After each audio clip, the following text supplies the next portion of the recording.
De strijd voor onafhankelijkheid.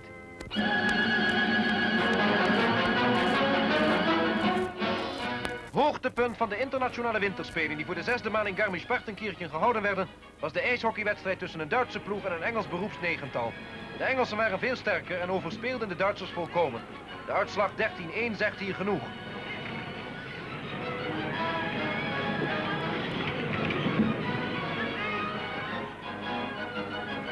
De deelnemers aan de slalom hadden het buitengewoon zwaar.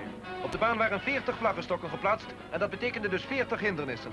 In het begin belette de losse sneeuw een snelle afdaling, maar toen de baan eenmaal was ingegleden en bevroren, werden de tijden steeds beter. De bobsleebaan was door de strenge vorst in uitstekende conditie, waardoor de 4-persoons bobs snelheden bereikten die dicht bij het wereldrecord lagen.